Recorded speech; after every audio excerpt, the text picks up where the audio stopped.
ड्यूटेरोमाइकोटिना, Ascomycotina, उसके बाद है क्या आपका ड्यूटेरोमाइकोटिना। ठीक है, सबके एक कम से कम एक एक दो दो उदाहरण आपको याद रखने होंगे। एस्कोमाइकोटिना के बाद हम लोगों ने आज क्या पढ़ा था, सीडियोमाइकोटिना, और सीडियोमाइकोटिना के बाद हम लोग पढ़ेंगे ड्यूटेरोमाइकोटिना। सीडियोमाइकोटिना के 5 उदाहरण देखें। अब सीडियोमाइकोटिना के पश्चात हम ड्यूटेरोमाइकोटिना के लक्षण के बारे में और उनके उदाहरण में उनमें जो उपस्थित सदस्य है कवकों के, उनके बारे में जानते हैं। इस प्रभाग को क्या बोलते हैं, इस प्रभाग को कृत्रिम रूप से बनाया गया है। ठीक है, ये जो सभी कवक होते हैं वो क्या होते हैं, मृतोपजीवी होते हैं, अर्थात सड़े गले कार्बनिक पदार्थ से अपना भोजन या फिर पोषण प्राप्त करते हैं। इससे अधिकतर जो होते हैं वो परजीवी के रूप में, मतलब दूसरे जीवों के रूप में अपना पोषक अपना क्या करते हैं उसके लिए आश्रित होते हैं, और पौधे एवं जंतुओं में अनेक खतरनाक बीमारियां उत्पन्न करते हैं। ये कवक जो होते हैं वो प्रायः कोनिडिया द्वारा अलैंगिक प्रजनन करते हैं। जो कोनिडिया के माध्यम से अलैंगिक प्रजनन इसमें होता है, किसमें, ड्यूटेरोमाइकोटिना के सदस्यों में। उदाहरण है हेलमेंथियोस्पोरियम ओराइजी नामक इस वर्ग के कवक से धान का पर्ण दाग रोग होता है। जो पत्तियां होती है धान की, उसमें क्या होता है, दाग उत्पन्न हो जाता है, भूरा दाग, जिसको क्या बोलते हैं, धान का पर्ण दाग रोग, भूरा दाग किसके कारण होता है, हेलमेंथियोस्पोरियम ओराइजी के द्वारा। उदाहरण दूसरा है मूंगफली में होने वाले पर्ण धब्बा रोग अर्थात टिक्का रोग जिसको बोलते हैं। मूंगफली के जो पौधे की पत्तियां जो होती है उसमें जो रोग होता है, मतलब जो धब्बा वाला रोग होता है, जिसको टिक्का रोग भी बोलते हैं, पर्ण धब्बा रोग भी बोलते हैं, सार्कोस्पोरा पर्सिनेटा के कारण होता है। काला जो धब्बा होता है तथा सार्कोस्पोरा एक कोला हल्का भूरा पर्ण धब्बा रोग अर्थात टिक्का रोग पैदा करता है। इसका कोनिडिया जो होता है वो अनेक एक कोशिकीय अर्थात पुट्ट युक्त होता है, मतलब इनका जो कोनिडिया होता है वो सेप्टेट युक्त जो उसका उसमें गेप होता है, मतलब पट युक्त होता है, सेप्टम का उपयोग होता है। ठीक है, फिर बना होता है। फिर है उदाहरण 3 अल्टरनेरिया सोलेनी। अल्टरनेरिया सोनेरी जो होता है वो आलू में प्रारंभिक जो छोटा आलू होता है, मतलब जब आलू का वृद्धि नहीं हुआ रहता है उसमें क्या रोग उत्पन्न करता है, अंगमारी रोग उत्पन्न करता है। इसकी पहचान ब्लाइट की स्थल पर अनेक गोल गोल वृत्ताकार पंक्तियां परिलक्षित होती है। उदाहरण 4 है गन्ना में जो कोलेटोट्राइकम या फिर फाल्केटेकम नामक जो कवक होता है क्या करता है, लाल सरण रोग उत्पन्न करता है। जो गन्ने में आप जब गन्ना देखा होगा, आप लोगों ने गन्ना जब छीला होगा तो उसमें बीच बीच में कभी कभी लाल कलर की धारियां दिखाई देती है। वो जो लाल कलर की धारियां होती है वो उसमें रोग होता है उस गन्ने में, इसलिए दिखाई देता है। उस रोग का कवक, मतलब उस रोग को उत्पन्न करने वाला जो कवक होता है उसको क्या बोलते हैं, कोलेटोट्राइकम फाल्केटेकम। क्या बोलते हैं, कोलेटोट्राइकम फाल्केटेकम। ठीक है, इसमें क्या होता है, रोग की पहचान जो होती है वो पत्तियों पर या फिर गन्ने पर लाल कलर की हसियानुमा संरचना के रूप में दिखाई देती है। उदाहरण 5 है फ्यूजेरियम। फ्यूजेरियम की जो जाति होती है वो ऑक्सीस्पोरम अनेक फसली, फ्यूजेरियम ऑक्सीओसम जो होता है वो अनेक फसली पौधे जैसे आलू, टमाटर, कपास, केला आदि में विल्ट उत्पन्न करता है, ग्लानि उत्पन्न कर देता है। ठीक है, फिर है आपका नेक्स्ट टॉपिक कवकीय मूल या माइकोराइजा। ड्यूटेरोमाइकोटिना, सीडियोमाइकोटिना, एस्कोमाइकोटिनिया के उदाहरण के बाद हम लोग देखेंगे कवकीय मूल या फिर माइकोराइजा। कवकीय मूल सहजीविता। सहजीविता का तात्पर्य क्या होता है, एक साथ रहते रहते एक दूसरे को लाभ पहुंचाते हुए, एक दूसरे को बिना हानि पहुंचाते हुए अपना जीवन यापन करना कहलाता है सहजीविता। ये क्या होता है, उच्च वर्गीय पौधों के जड़ों में जो कवक होते हैं वो विशिष्ट प्रकार के सहजीविता का उदाहरण प्रस्तुत करते हैं। ये अपने आकार में सामान्य जड़ से भिन्नता प्रदर्शित करते हैं और ऐसे जड़ों के सतह पर स्पॉन्जी ऊन की तरह वूली आवरण बन जाता है। स्पॉन्जी रुई जो कैसा होता है, स्पॉन्जी होता है, उसको दबाने से दब जाता है, फिर वो फूल जाता है, उसी के जैसा जड़ों में संरचना प्रदर्शित करता है, जो कि कवकीय तंतुओं का बना होता है। जो स्पॉन्जी होता है, मतलब जो गोल गोलनुमा संरचना होता है, जो दबाने से दब जाता है, स्पंज जो होता है उसके जैसा रहता है, वो क्या होता है, कवक संरचना होता है, कवक का बना होता है, कवकीय तंतुओं का। ऐसे जड़ों में मूल और मूल टोप जो होता है वो मूल टोप और मूल ट्रूम का अभाव होता है। मतलब जो देखना आप लोग, जब जड़ों का जड़ों के बारे में पढ़ा था आप लोगों ने, जब जड़ों के बारे में जब जानकारी लिया था तो उसमें पता चलता है कि जड़ों में क्या होता है, मूल रोम होता है, मूल टोप होता है। टोप मतलब ये ऊपरी में जो गोलनुमा संरचना होता है उसको मूल टोप बोलते हैं। फिर जड़ों में जैसे ऐसे छोटा छोटा रोमिल संरचना होता है उसको मूल रोम बोलते हैं। उनका अभाव होता है किसमें, जो वृक्ष की जड़ या फिर जो पादप की जड़ क्या प्रदर्शित करती है, कवक के साथ सहजीविता प्रदर्शित करती है, उनमें क्या होता है, मूल रोम और मूल टोप उनकी जड़ों में अनुपस्थित होते हैं। एक विशिष्ट कवक या कवकों का जो समूह होता है वो उच्च वर्गीय पादप की सतह पर चारों तरफ से वृद्धि करता है। उनका जो सतह होता है, उनकी जड़ उनमें चारों तरफ से वृद्धि करता है और एक आवरण बनाता है, ठीक है। तथा पादप के कॉर्टियल कोशिकाओं में पोषण प्राप्त करता है। जो पादप में ही पादप के जो कॉर्टियल कोशिकाएं होती है, मतलब जो आपका कोशिका स्तर जो होता है उनका एपिडर्मिस डर्मिस से शुरू होता है, तो जो उनका कॉर्टल भाग होता है, एपिडर्मिस डर्मिस फिर कॉर्टल वाला जो भाग होता है, वहाँ से उन कोशिकाओं से वो जो कवक होते हैं वो अपना भोजन या फिर अपना पोषण ग्रहण करते हैं और बदले में पादप को क्या देते हैं, जल एवं नाइट्रोजन, फास्फोरस, सल्फर आदि लवणों को उपलब्ध कराता है। जो जमीन के नीचे क्या होता है, जो मृदा में नाइट्रोजन होता है, फास्फोरस होता है, जल होता है और क्या होता है, सल्फर होता है, उनको उन लवणों को क्या करता है, उपलब्ध कराता है उच्च वर्गीय पौधों में। और उनसे क्या प्राप्त कर लेता है, अपना उनके कॉर्टिकल कोशिकाओं से अपना पोषण प्राप्त कर लेता है। कवकीय मूल के खोज का श्रेय किसको जाता है, विट्टा ओलिनी 1842, विट्टा ओलिनी नामक वैज्ञानिक को 1842 में जाता है। ये है रूट टिप या फिर मूल इसको ये बोल सकते हैं आप, मूल टॉप है ना। और ये यहाँ पे क्या होता है, रूट, ये प्राइमरी शाखा होता है, प्राइमरी जड़ होता है। प्राइमरी जड़ में क्या होता है, माइकोराइजल रूट, मतलब इस प्रकार स्पॉन्जी रूट, स्पॉन्जी जगह पाए जाते हैं, उसको बोलते हैं माइकोराइजा। अब देखते हैं कवकों में उनका वर्गीकरण, कवकों में कौन कौन से सदस्य होते हैं और कौन से लाभ पहुंचाते हैं और कौन से हानि पहुंचाते हैं, उनके जो लक्षण होते हैं, उनकी जो पोषण विधि होती है। पोषण विधि के पश्चात हम लोगों ने देखा उनमें प्रजनन कैसा होता है। उसके बाद अब हम लोग देखते हैं कि कवकों का आर्थिक महत्व क्या होता है।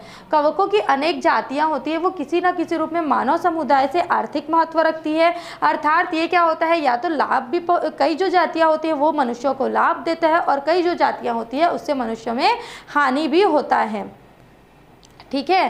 कवकों का लाभकारी महत्व है। खाद्य कवक, एडिजिबल फंगी, मांसल कवकों की कुछ पदार्थियाँ जो होती है वो खाने में भोजन के रूप में प्रयुक्त किया जाता है, जैसे मशरूम, पफ बॉल है ना, इसका क्या करते हैं, ट्रफलस, इसका उपयोग खाद्य पदार्थों के रूप में, भोजन के रूप में करते हैं। विश्व में लगभग 24 प्रकार की मशरूम्स की खेती की जाती है, जिसमें से 8 की खेती भारत में होती है। जो हमारा इंडिया है, हमारा भारत, उसमें जो पूरे विश्व में 24 प्रकार के मशरूम की खेती की जाती है, तो सिर्फ हमारे भारत में 8 प्रकार के मशरूम्स की खेती करते हैं। और मशरूम की खेती से क्या होता है, कौन कौन से मशरूम की खेती करते हैं, मोर्सेला, साइटार्टेरिया, एग्रिकस बाइस्पोरस, प्लेरिटोस, क्राम्पाइनस, वॉल्वेरिला, वोल्वेसिया आदि। फिर है दूसरा औषधिक उपयोग। जो कवक होते हैं उनका उपयोग किस लिए किया जाता है, औषधि के रूप में किया जाता है। तो 700 से अधिक कवक जो होती हैं उनकी जो जातियों का औषधि के रूप में उपयोग किया जाता है। उन रोग जो होते हैं उनकी इलाज के लिए किसका उपयोग किया जाता है, कुछ कवकों का उपयोग किया जाता है, कुछ कवकों की जातियों का उपयोग किया जाता है। जैसे है प्रतिजैविक किस एंटीबायोटिक्स के रूप में क्या करते हैं, जो कवक होते हैं वो प्रतिजैविक का सिक्रेशन करते हैं, स्त्रावित करते हैं और उससे क्या करते हैं, औषधि के रूप में उपयोग करते हैं। उनके स्रोत कौन कौन से देखते हैं, जैसे पेनिसिलिन है, उसका जो जनक है वो क्या है, पेनिसिलियम नोटेटम, पेनिसिलियम क्राइसोजीनम। पेनिसिलिन का क्या होता है, जो पेनिसिलिन होता है उसको कौन से कवक से प्राप्त किया जाता है, तो पेनिसिलियम नोटेटम और पेनिसिलियम क्राइसोजीनम के द्वारा, ठीक है। उसके पश्चात है रेमाइसिन जो होता है वो किससे प्राप्त किया जाता है, उससे उसका जो माध्यम होता है या फिर उसको क्या करता है, उत्पन्न करता है, वो है म्यूकर रेमाइनिएशन, ठीक है। म्यूकर रेमाइनियनस जो है वो क्या करता है, हमको कौन सा देता है, प्रतिजैविक, रेमाइसिन नामक प्रतिजैविक उपलब्ध कराता है। ट्राइकोडर्मा कवक है वो कौन सा प्रतिजैविक देता है, तो ग्लियोटॉक्सिन नामक प्रतिजैविक हमको उपलब्ध कराता है।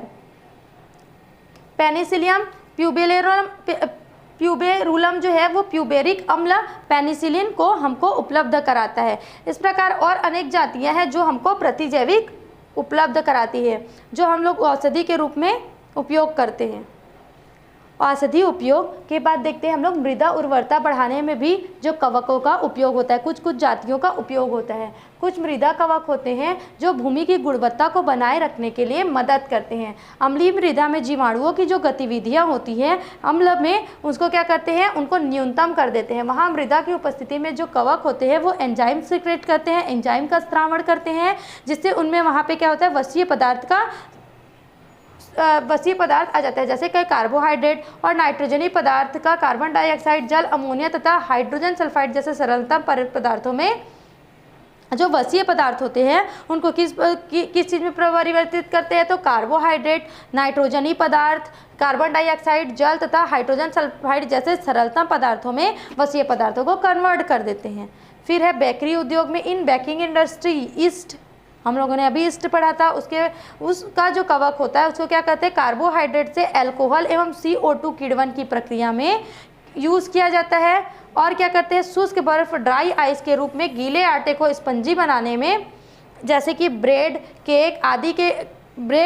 और केक आदि में बनाने में कुछ कवकों की जातियों का उपयोग किया जाता है। शराब उद्योग में इन वाइन इंडस्ट्री ईस्ट तथा दूसरे कवकों में जो जाइमेज होते हैं, ऐसे ही कई प्रकीर्ण पाए जाते हैं। कई कवकों में बहुत सारे एंजाइम सीक्रेट करते हैं, कुछ रसायन सीक्रेट करते हैं। उन एंजाइमों की सहायता से क्या करते हैं, कार्बोहाइड्रेट पदार्थ जो होता है, कार्बोहाइड्रेट युक्त जो पदार्थ होता है उसका किण्वन, फर्मेंटेशन कर देते हैं। किण्वन करके एल्कोहलिक पेय पदार्थ के रूप में परिवर्तित कर देते हैं। इससे क्या होता है, अल्कोहल का निर्माण होता है जो औद्योगिकरण के लिए आवश्यक है। फिर है पनीर निर्माण में इन चीज़ प्रिपरेशन में पेनिसिलियम रॉकफोर्टी जो होता है और पेनिसिलियम कैम्बर्टी जो होता है उस नामक कवकों का उपयोग किसमें किया जाता है, चीज़ के निर्माण में किया जाता है। ये कवक चीज़ को विशिष्ट सुगंध प्रदान करते हैं। पनीर निर्माण के बाद देखेंगे अम्लों के उत्पादन में कवकों का किस प्रकार उपयोग होता है। जो कई कवक होते हैं वो कार्बनिक अम्लों के उत्पादन के लिए हम लोग यूज़ करते हैं, है ना। तो उसमें से क्या है, एस्परजिलस नाइगर नामक जो कवक होता है, साइट्रिक एसिड और ऑक्जेलिक अम्ल के उत्पादन में इसका उपयोग किया जाता है। किसका, एस्परजिलस नाइगर नामक कवक का। और क्या करते हैं, म्यूकर जो होता है वो फ्यूमेरिक एसिड के निर्माण में सहायता करता है। राइजोपस ओराइजी नामक जो कवक होता है वो किसके लिए सहायक होता है, लैक्टिक अम्ल के उत्पादन हेतु सहायक होता है, प्रयोग किया जाता है। विटामिन के निष्कर्षण में, है ना, अम्लों के उत्पादन के पश्चात देखेंगे विटामिन के निष्कर्षण में इरेमेथोसियम SBI जो है वो विटामिन B12 जिसका उपयोग हम लोग जो अपनी बॉडी है उसकी ग्रोथ के लिए भी करते हैं। विटामिन B12 का रोडोटोरुला ग्रेसिलस एवं से विटामिन ए तथा ईस्ट से विटामिन बी कॉम्प्लेक्स का निष्कर्षण किया जाता है। कुछ कवक जो होते हैं किसका निर्माण करते हैं, किसके निर्माण में सहायक होते हैं, तो विटामिन के निर्माण में भी, विटामिन के निष्कर्षण में भी सहायक होते हैं। जैसे कि है इरेमेथोसियम SBI जो किसका, विटामिन B12 का क्या करता है, निष्कर्षण करता है। विटामिन ए का कौन करता है, रोडोटोरुला ग्रेसिलस। ईस्ट से विटामिन बी कॉम्प्लेक्स का निष्कर्षण किया जाता है। फिर है हार्मोन्स के उत्पादन में भी कवक का उपयोग होता है। पादप हार्मोन जिब्रेलिन का उत्पादन जिब्रेला फ्यूजेक्यूराई नामक कवक से होता है। हार्मोन का उत्पादन में भी उपयोग किया जाता है कवक का। तो कौन से हार्मोन्स का, जिब्रेलिन नामक हार्मोन का उत्पादन में जिब्रेला फ्यूजेक्यूराई नामक कवक उपयोग किया जाता है। कीट नियंत्रण में इन इंसेक्ट कंट्रोल, कुछ कवकों द्वारा बनाए जाने वाले जो पदार्थ होते हैं वो क्या करते हैं, कीटों को नियंत्रित करते हैं, मतलब जहाँ पे कीटों की अधिकता होती है उसको नष्ट कर देते हैं। जैसे कि है आइसेरिया इम्प्यूसा कवक आदि। जीव विज्ञान की खोजों में, इन बायोलॉजिकल रिसर्चेस में भी कवकों का उपयोग होता है। कुछ कवक जैसे जीव शास्त्रीय परीक्षण में उपयोगी होते हैं, जैसे एस्परजिलस नाइगर का उपयोग सैंपल में जिंक, PbMn, मैग्नीज, कैल्शियम आदि के आयनों में उपस्थिति तथा उनके सांद्रण का निर्धारण करने के लिए जो कार्बनिक जो पदार्थ होते हैं उनका सांद्रण के निर्धारण में भी किया जाता है। न्यूरोस्पोरा नामक कवक जो होता है वो जेनेटिक तथा जैव रासायनिक अध्ययन के लिए आदर्श सामग्री है।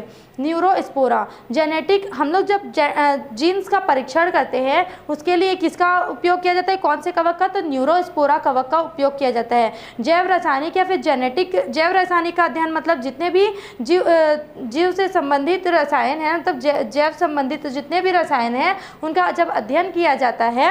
और जेनेटिक टेस्ट होता है ना, फिंगरप्रिंट वगैरह जो टेस्ट होता है जिससे क्या पता चलता है कि उसका बर्थ देने वाला जो है वो पेरेंट कौन है, उन सब में भी किसका उपयोग किया जाता है, न्यूरोस्पोरा का उपयोग किया जाता है। अब है कवकों का हानिकारक, कवकों से कितने लाभ होते हैं ये तो हम लोगों ने देख लिया, किस किस चीज़ का उत्पादन होता है। अब देखते हैं कि किन किन कवकों के द्वारा क्या क्या हानियाँ होती हैं। तो किन कवकों के द्वारा क्या होता है, पादप रोग होता है, मनुष्यों में रोग होता है, जीवों में रोग होता है। तो अभी देखेंगे प्लांट डिसीज। कवकीय रोगों के कारण प्रतिवर्ष फसलों के उत्पादन क्षमता में कमी आई है और आर्थिक हानियाँ भी होती है। कौन कौन से हैं, जैसे आलू में प्रारंभिक जो रोग होता है, अंगमारी जिसको रोग बोलते हैं, अंगमारी रोग का नाम है, वो किसके कारण होता है, अल्टरनेरिया सोलेनी के द्वारा। आलू का विलंबित अंगमारी रोग होता है, वो किसके होता है, फाइटोप्थेरा इन्फेस्टेंस के द्वारा। गेहूं का काला कीट रोग पक्सिनिया ग्रेमिनियस ट्रिटिसाई द्वारा। गेहूं का लूज स्मट और अस्टिलेगो ट्रिटिसाई के द्वारा होता है।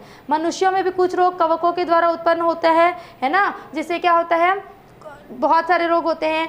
कौन कौन से रोग, रिंग वर्म, माइक्रोस्पोरेन इयानोसम। रिंग वर्म में कैसे होता है, जो दाद होता है गोल गोल सर्कल जैसा रिंग टाइप का दिखाई देता है, उसको क्या बोलते हैं, रिंग वर्म बोलते हैं। रोग का नाम होता है मनुष्य में रिंग वर्म। इसको किस रोगजनक कौन सा कवक होता है, तो माइक्रोस्पोरेन इयानोसम। कैंडिडियासिस नामक रोग होता है कैंडिडा एल्बिकेनस के द्वारा। एस्परजिलोसिस होता है एस्परजिलियस फ्लेक्सस ए फ्यूमेगिटस ए नाइजर के द्वारा। पेनिसिलोसिस होता है पेनिसिलियम स्पीसीज के द्वारा। सिफिलिस होता है ट्रेपोनिमा पैलुडियम के द्वारा। अब कुछ कवक जो होते हैं वो पालतू पशुओं में भी, मनुष्यों के साथ साथ पादप और मनुष्यों के साथ साथ पालतू जो जानवर होते हैं उनमें भी जो कवक होते हैं वो अपना प्रभाव दिखाकर उनमें भी रोग उत्पन्न करने का कार्य करते हैं। और कौन कौन से रोग हैं, जैसे पदार्थों का विनिष्टीकरण, मृतोपजीवी कवक जैसे राइजोपस, म्यूकर, एस्परजिलिस आदि विविध खाद्य पदार्थों में वृद्धि करके उन्हें अखाद्य बना देते हैं। कुछ कवक जैसे पॉलीपोरस, आपका ये क्या है, टॉपिक नहीं है ना, ये क्या है आपका, सिर्फ एक बताया गया है कि पशुओं में जैसे पादप में रोग उत्पन्न करता है वैसे मनुष्यों में भी रोग उत्पन्न करता है, वैसे पालतू जानवरों में भी रोग उत्पन्न करता है। और क्या करता है, कवक से क्या हानियाँ होती है, तो पदार्थों का विनिष्टीकरण कर देता है ना। जैसे म्यूकर, एस्परजिलिस जो ब्रेड वगैरह में होता है, कवक उत्पन्न हो जाने के कारण वो खाद्य पदार्थ खाने लायक नहीं बचता है। जैसे एस्परजिलिस अल्टरनेरिया राइजोपस आदि कवक द्वारा रबर, ऊन तथा पेंट किए हुए सतह का क्षय कर देता है ना। और क्या करता है, कुछ कवक जैसे पॉलीपोरस, गेनोडर्मा आदि कास्ट पर वृद्धि करके सड़ा देते हैं। कुछ क्या करते हैं, शरीर में लग जाते हैं। शरीर में विषैले प्रकृति के कवक होते हैं जो शरीर में ऐंठन जलन पैदा करते हैं जिससे मनुष्य की मृत्यु हो जाती है। कुछ प्रकार के कवक होते हैं जैसे टोरूला, डिमेसियम आदि जो कीमती पुस्तक जो होते हैं ना हमारे पुस्तक, उनमें भी देखना कभी कभी बहुत दिन से पड़े होने के कारण उन्हें दाग धब्बे लग जाते हैं, अपने आप पीले कलर के भूरे कलर के दाग धब्बे हो जाते हैं। वो किसके द्वारा होता है, टोरूला नामक कवक के कारण होता है। और उनको धीरे धीरे करके वो सड़ाकर नष्ट कर देते हैं।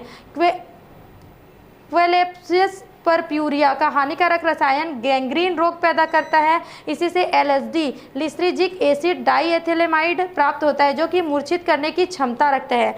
कुछ जो कवक होते हैं वो एफ्लाटॉक्सिन जैसे रसायन भी स्रावित करते हैं कि जो अत्यंत हानिकारक रसायन होता है।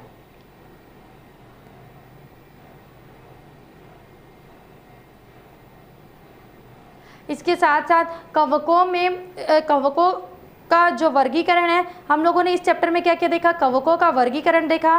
कवकों के वर्गीकरण देखने के पश्चात हम लोगों ने क्या देखा, उनका विभाजन देखा। विभाजन में उनका जीवन चक्र, प्रजनन, पोषण विधि और उनका जो उसमें जो सदस्य पाए जाते हैं उनके बारे में हम लोगों ने जाना। उनसे उत्पन्न जो रोग होते हैं या उनसे जो हानियाँ या फिर लाभ होती हैं उनको जाना। उसके बाद हम लोगों ने जो माइकोराइजा, सहजीविता, इन सभी चीज़ों को जाना। इस चैप्टर में हम कवक जो आपका किंगडम है, कवक की कवक किंगडम जिसको बोलेंगे, कवक जगत जिसको बोलेंगे, वो इस चैप्टर में इस वीडियो के साथ समाप्त होता है। आगे हम लोग देखेंगे आगे की वीडियो में जगत पादप। तीन जगतों का अध्ययन किया हम लोगों ने, जगत मोनेरा, जगत प्रोटिस्टा, उसके बाद जगत कवक। जगत कवक के साथ साथ हमारा अध्याय नंबर 2 जो है वो यहीं समाप्त होता है। अध्याय 3 के लिए हमसे जुड़े रहिए सीजी शिक्षा में। धन्यवाद।